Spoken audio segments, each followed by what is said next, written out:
4월 23일 수요일 스타트 브리핑 시작합니다. 먼저 경향신문입니다. 역사상 가장 개혁적, 진보적인 교황으로 불린 프란치스코 교황.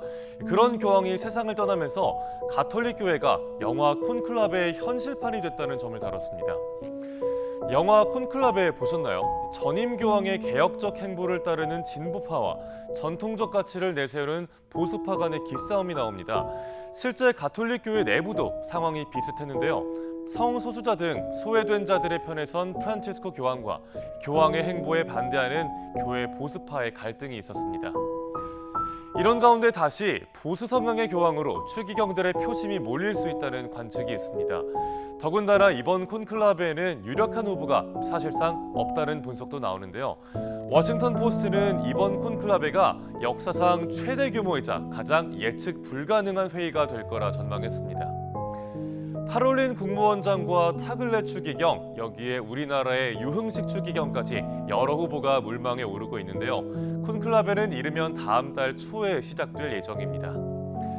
이어서 서울신문입니다. 프란치스코 교황의 삶을 담은 영화와 자서전에도 관심이 쏠립니다. 탱고와 축구를 사랑했던 면모 등 솔직담백한 인간미를 엿볼 수가 있습니다.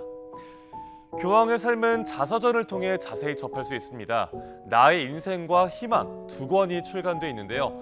80여 년 동안 겪은 역사적 사건들을 짚어가며 자신의 삶을 풀어냈습니다. 여기에 넷플릭스 영화 두 교황도 다시 조명을 받습니다. 베네딕토 16세와 프란치스코의 이야기를 담은 영화인데 각종 상도 많이 받았습니다. 또 앞서 전해드린 콘클라베도 차기 교황 선출을 앞두고 주목을 받는 영화입니다. 교황의 자서전은 지난달에 출간됐고요. 영화 콘클라베는 아직 극장에서 볼 수 있습니다. 관심 있는 분들은 서점이나 영화관 가보셔도 좋겠네요. 다음 기사 보겠습니다. 대선 주자들이 기념일 정치를 적극적으로 활용하고 있다는 내용입니다.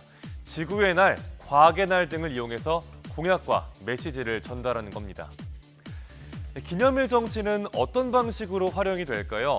이재명 더불어민주당 대선 경선 후보는 어제 지구의 날을 맞아 기후환경 정책을 발표했습니다. 그 전날인 과학의 날엔 과학 강국을 만들겠다는 메시지를 냈고요. 국민의힘 대선 경선 후보들도 마찬가지입니다. 이공계 출신인 안철수 후보, 기다렸다는 듯이 과학기술 정책을 발표했습니다. 부활절이자 장애인의 날이었던 지난 20일에도 후보들의 메시지가 이어졌습니다. 그런데 당장 다음 주면 기념일들이 몰려있는 5월이죠. 대선이 다가오면서 기념일 정치는 앞으로 더 달아오를 걸로 보입니다. 평소라면 크게 주목하지 않았을 각종 기념일이지만 조기 대선 전국과 겹치면서 쏠쏠하게 활용되고 있습니다. 끝으로 동아일보입니다. 최근 잇따라 발생한 대형 싱크홀로 시민 불안과 인명피해 우려가 큽니다. 원인을 분석해보니까 대부분이 지하공사였습니다. 그런데 지자체가 원인을 헛짚어서 누수 점검 대책에만 집중한다는 점을 다뤘습니다. 최근 10년 동안 발생한 싱크홀 1,422건을 모두 분석해봤습니다. 그러니까 51.4%가 상하수도관 누수 때문입니다. 하지만 5m 이상 싱크홀만 따로 놓고 보면 얘기가 달라지는데요. 대형 싱크홀의 43%는 지하공사 부실이 원인이었습니다. 하지만 지자체 대책은 대부분 노후수도관 정비에 집중된 상황입니다. 이를 두고 평균의 함정이라는 지적이 나옵니다. 전체 통계를 보면 상하수도 누수가 가장 큰 비중을 차지하는 건 맞지만 10m를 넘는 초대형 싱크홀의 경우에는 상하수도 누수가 원인인 사례가 단 한 건도 없었습니다.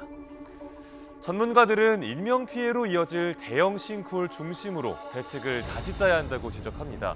그러려면 지하공사 현장의 안전대책, 또 관리 감독을 강화해야 한다고 목소리를 높이고 있습니다. 4월 23일 아침 신문 살펴봤습니다. 지금까지 스타트 브리핑이었습니다.